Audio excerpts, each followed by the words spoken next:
La mayoría de las personas tienen una persona en su vida a la que pueden acudir con sus problemas. Yo no, solo estábamos mi madre y yo y ni siquiera me gustaba mucho. No siempre fue así, cuando era pequeño éramos cercanos. Mi madre, mi padre y yo siempre estábamos haciendo el tonto. Mamá y papá siempre estuvieron juntos. Los recuerdos más difíciles son cuando pienso en lo felices que éramos todos. Justo después de que mi padre se fuera, empezó a estar cada vez más distante. No aparecía en casa hasta bien entrada la noche y finalmente dejó de volver a casa. No se despidió de nosotros.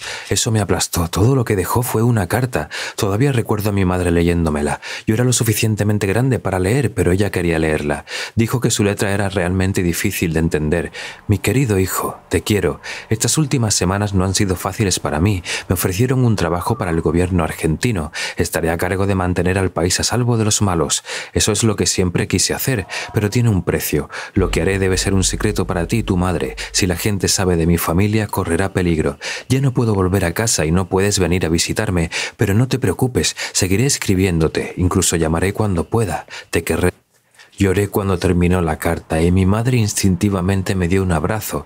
A mitad de ese abrazo ella se apartó. Poco sabía que era la última vez que me abrazaría. Cada vez que lloraba ella me evitaba y cada vez que intentaba abrazarla se alejaba de mí y cambiaba de tema con un destello de sonrisa. Los siguientes meses fueron difíciles. Hice todo lo que pude para llamar la atención de mi madre, pero ella se volvió cada vez más distante. Sin embargo, no estaba dispuesto a rendirme. Pasé semanas preparando una tarjeta escrita a mano junto con una búsqueda del tesoro en la casa de mi madre. Ahorré hasta el último centavo que tenía para comprarle el perfume que le gustaba. Incluso yendo a la ciudad solo a comprarlo. Fue aterrador, pero lo hice todo por ella. Creía que si hacía que el Día de la Madre fuera increíble, me comunicaría con ella y volveríamos a la normalidad. Llegó el Día de la Madre y mi madre salió de casa temprano antes de que me despertara. Llegó a las 10 de la noche. La esperé despierto. «¡Feliz Día de la Madre, mamá!», le dije, dándole el regalo. Ella me dio una débil sonrisa y me dijo «Gracias. He tenido un día largo, hijo. Me voy a dormir». Me dejó allí de pie solo, preguntándome qué había hecho mal. Estaba destrozado. De vez en cuando recibía una postal de mi padre de Argentina.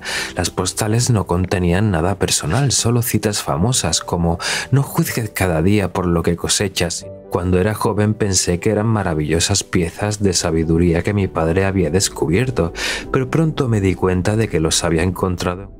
En mi cumpleaños número 11 me llamó. Sonaba diferente, pero estaba emocionado de hablar con él.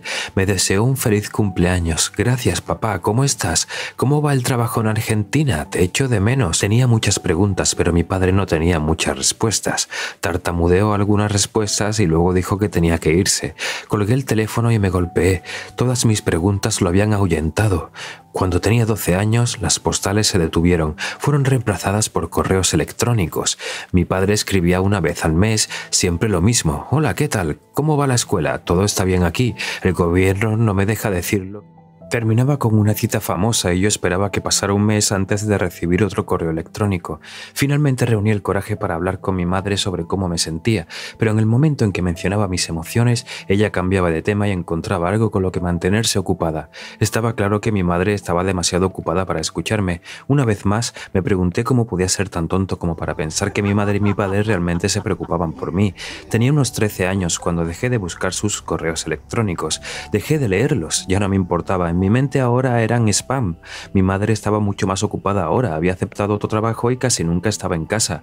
Contrató una niñera para que me cuidara por las noches. La niñera y yo nos hicimos buenos amigos, pero pronto dejó de cuidarme. Ahora podía cuidar de mí mismo. Estaba creciendo rápidamente. A medida que fui creciendo, las cosas empeoraron. Me volví cada vez más invisible para mi madre. Solo se fijaba en mí y me hablaba cuando era absolutamente necesario. Me hacía enfadar. Así que hice necesario que ella me hablara. Comencé a pelearme en la escuela. Los profesores la llamaron y me expulsaron. En el camino a casa, mi madre me gritaba y yo la culpaba de todo. El calor de esos argumentos era exactamente lo que estaba buscando. Fue cálido y me demostró que ella realmente le importaba. Fue increíble, pero no duró mucho. Después de un tiempo dejó de venir a la escuela cuando me peleaba. «Estoy demasiado ocupada», les decía. Cuando cumplí 14 años, decidí ir en contra de todo lo que ella decía. Cualquier cosa que ella quisiera o dijera haría lo contrario. Fue entonces cuando comencé a salir con los chicos malos del vecindario. Ella me había advertido que me mantuviera alejado de ellos y eso fue lo que me atrajo directamente a ellos. Fue divertido pasar el rato con ellos. Tenían ese tipo de vida sin preocupaciones. Hacían lo que les daba la gana. Pasábamos la tarde gastando bromas pesadas a las ancianas y riendo mientras nos echaban con escobas de sus casas. Estos chicos se parecían mucho a mí en muchos sentidos. Sus padres no tenían tiempo para ellos. Eso nos acercó más. Pronto nos convertimos en nuestra propia familia, nos cuidábamos el uno al otro. Fue genial que la gente volviera a cuidarme. Un año después, mis amigos y yo estábamos aburridos de las bromas pesadas. Necesitábamos algo más emocionante y empezamos a colarnos en las casas de la gente y a revisar sus cosas. Fue emocionante saber que siempre estábamos a segundos de ser atrapados, pero incluso si nos atrapaban, estaba bien. Teníamos un código de silencio, éramos hermanos y siempre nos cuidaríamos unos a otros. Pronto el sigilo se convirtió en irrumpir en las casas. Seguimos empujando los límites, buscando más formas de obtener las mayores emociones. Hasta ese momento era un juego que disfrutaba. Fue cuando uno de mis hermanos se enamoró de una chica cuando las cosas se pusieron feas. Por mucho que adoraba a esta chica, ella no quería tener nada con él. Nos reíamos de eso. Pasa de ella, hay muchos peces en el mar, le dijimos, pero no lo hizo. Ella me faltó el respeto, dijo, y le voy a dar una lección. Escucharlo decir esas palabras me asustó. Ver la ira en sus ojos me dijo que esta vez era diferente. Esto no era un juego. Intentamos calmarlo, pero no quiso escuchar. Lo peor de todo es que quería que le ayudásemos a darle una lección. Después de recordarnos nuestro código fraternal, asentimos. Esa noche no pude dormir. Mi estómago estaba hecho un nudo cruel. No quería seguir adelante con el plan, pero no quería ofender a mis hermanos. Más que nunca deseaba poder hablar con mi madre o mi padre, pero aquí estaba yo, solo. ¿A qué había llegado mi vida? Apenas lograba pasar el día en la escuela. Estaba muy distraído por el plan de mis hermanos. La esperamos en un callejón cerca de la escuela. La chica pasaba por allí en su camino a casa. Mi trabajo consistía en atraerla al callejón. La vi pasar y la llamé. Ella me vio y sonrió. Cuando empezó a caminar hacia mí, perdí los nervios. No pude hacerlo. ¡Corre, sal de aquí!, grité. Me sentí aliviado de verla correr, pero mis hermanos no estaban contentos. Me lo hicieron pagar. Me golpearon y me dijeron que para ellos estaba muerto. Ya no era uno de sus hermanos. «La atraparemos sin ti», me dijeron, mientras me dejaban tirado en el callejón, golpeado y magullado. No dormí bien esa noche y falté a la escuela al día siguiente. Mi madre no lo sabía y tampoco le importaba.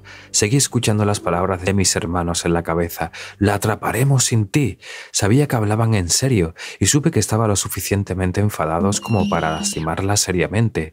Tenía que hacer algo al respecto. Fui a comisaría y les conté el plan de mi amigo. Me llevaron dentro de la comisaría y me enviaron con un detective. Me tomó declaración y me hizo muchas preguntas sobre los nombres de mis amigos y la chica, a dónde íbamos a la escuela, etc. Luego me pidió que le diera un minuto, necesitaba una taza de café.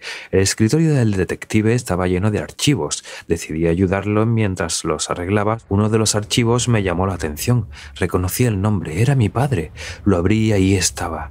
Resulta que no estaba en Argentina, él estaba aquí. Saqué una foto de su dirección y terminé mi entrevista con el detective. Me dijo que llamaría a mis hermanos y les daría un susto. Caminé hacia la casa de mi padre. Mi mente estaba corriendo con muchas ideas. ¿Por qué mi madre no me había dicho que estaba aquí? Llamé a la puerta. Tardó un minuto en responder, pero lo hizo. Se sorprendió al verme. «¿Hijo?», dijo él. Estaba un poco desordenado. Parecía que acababa de despertarse. Estaba sin afeitar y su ropa estaba manchada. «Soy yo, papá. ¿Qué estás haciendo aquí? ¿Te enviaron de vuelta desde Argentina?». Él estaba confundido. «¿Argentina? ¿Trabajas para el gobierno argentino?», le dije. «El trabajo que haces protege a la gente». Mi papá me dijo que me callara. Me llevó a su casa. Estaba hecho un desastre aún más grande que él. «Tienes razón, hijo. Me escapé y ellos han salido a por mí. Por eso me escondo en este basurero. Voy a necesitar tu ayuda. ¿Tu madre todavía está por aquí?». Asentí. «Necesito $10,000. Llama a tu madre y pídele que me envíe el dinero».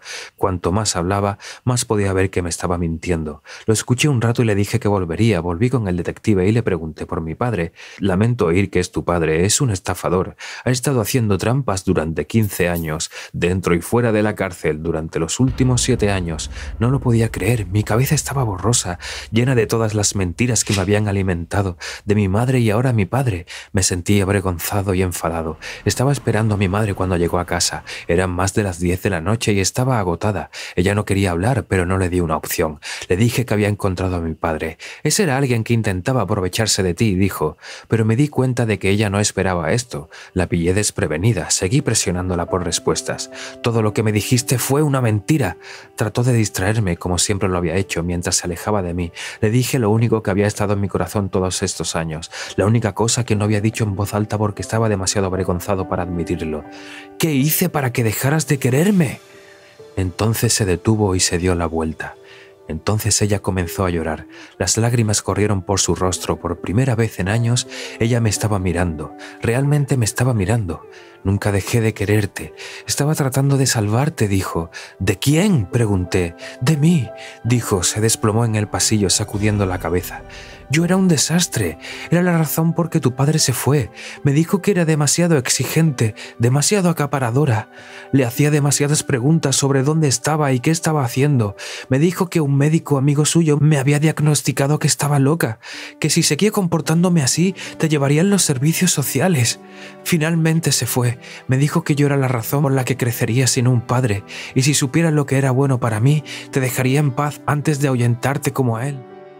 Pero eso no fue todo. Antes de irse me dio una carta para que te la diera. Recuerdo esa carta, dije, pero no sabes que lo que te leí fue una mentira. Yo no la creí, no creí nada de esto. Le pedí que me lo mostrara de mala gana. Lo hizo. La carta decía, hijo, tengo que irme. Papá. Lo leí una y otra vez y entonces comencé a llorar. ¿Eso era todo lo que tenía que decirme? Mi madre asintió. No podía dejar que te rompiera el corazón así que me inventé una historia. Te envié postales y luego los correos electrónicos. Incluso le pagué a alguien con quien trabajo para que te llamara y fingiera ser tu padre. Mi madre me explicó que la verdadera razón por la que mi padre se fue era que sus víctimas finalmente lo habían atrapado.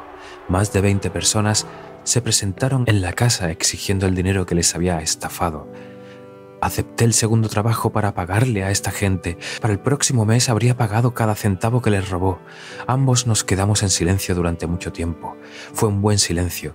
Se sintió cálido y honesto. ¿Por qué no lo dijiste?, finalmente pregunté. Tu padre fue muy persuasivo, me hizo creer que era una mala madre, que mi cuidado era tan obsesivo que te perseguiría con mi intensidad. Durante años me he culpado a mí misma. Era más seguro contarte una historia y era más seguro mantenerte lejos de mí. Ahora la miraba, la mujer que había llegado a odiar por razones que no podía entender. Ahora, con sus defensas abajo, arrugadas en el suelo, vi a la mujer que había querido. La mujer que me había querido a mí. Todos los años de odiarla desaparecieron en ese momento. Me acerqué a ella, le di un abrazo. Ese abrazo fue como un puente, conectándome con esa versión mía de 10 años. Nos sentamos así durante mucho tiempo. La abracé mientras lloraba y ella me devolvió el abrazo. Al día siguiente fuimos a la comisaría y hablamos con el detective. Mi madre tenía suficiente evidencia de las estafas de mi padre para que lo arrestaran definitivamente. Se había gastado cada centavo del dinero que había robado, pero eso no importaba. Mi madre dejó de trabajar en su segundo trabajo después de que terminó de pagar la deuda final de mi padre. Usamos el tiempo libre que ahora tenemos para reconectar. El detective cumplió su palabra. Asustó tanto a mis hermanos que dejaron de actuar. Incluso dejaron de hablarse entre ellos. Nunca volvieron a hablarme, pero no me importa. El silencio tiene una forma de destruir las cosas hermosas. La verdad es mucho mejor.